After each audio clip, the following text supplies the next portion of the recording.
ডিপ্রেশনে আছেন তাহলে কোথাও ঘুরতে চলে যান। টেনশনে থাকেন তাহলে সকাল বিকেল ওয়াকিংয়ে বেরিয়ে যান।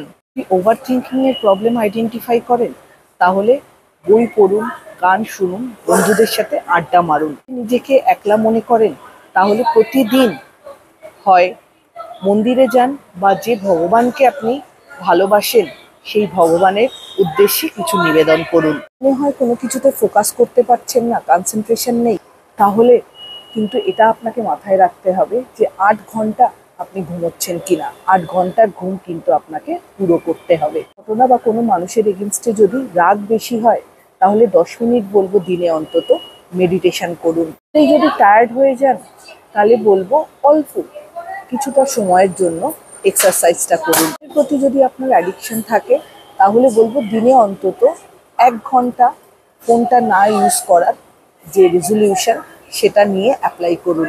কাজ করতে যাচ্ছেন, ভীষণভাবে টায়ার্ড লাগছে বা ঘুম পাচ্ছে, অতিরিক্ত ঘুম পাচ্ছে, কোনো কাজে কনসেন্ট্রেশন করতে পারছেন না, তাহলে বলবো ঠান্ডা জলে চান করুন। ঠান্ডা জলে চান করলে দেখবেন আপনার যে এই যে লেথার্জি বা লেজিনেসটা, ঘুম পাওয়ার যে প্রবলেমটা হচ্ছে সেটা থেকে কিন্তু আপনি রিলিফ পাবেন। লাইফে আপনার মনেই হতে পারে যে কেউ আপনাকে বুঝছে না। তো ডে টু ডে লাইফে আপনাকে যদি কেউ না বোঝে, আমি বলবো কারোর কাছে যেচে তার সাথে কথা বলতে বা শেয়ার করতে না গিয়ে আপনার থট, আপনি সেটা ডায়েরিতে লিখে রাখুন বা ডায়েরিতে নোট করুন। কম্প্যারিজনের স্বভাবটা আপনার থাকে, তো সেক্ষেত্রে কম্প্যারিজনটা ওভারকাম করার জন্য সোশ্যাল মিডিয়া বা সোশ্যাল গ্যাদারিং কম ইউজ করুন। সোশ্যাল মিডিয়া কম ইউজ করাই কিন্তু বেটার। ভিতরে যদি কনফিডেন্সের অভাব হয় তাহলে কি করবেন, মিররের সামনে দাঁড়িয়ে অন্তত ১০ থেকে ১৫ মিনিট নিজের সাথে নিজে পজিটিভ জিনিস নিয়ে আলোচনা করুন।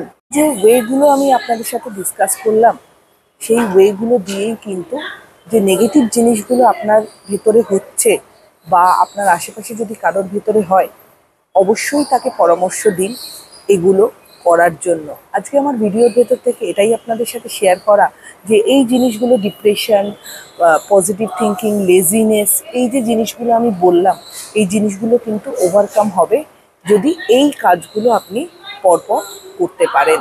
তো ভিডিওটা কেমন লাগলো অবশ্যই আমাকে জানাবেন। ভালো লাগলে চ্যানেলটা লাইক অ্যান্ড সাবস্ক্রাইব করে দেবেন। সবাই ভালো থাকবেন, সুস্থ থাকবেন। নমস্কার।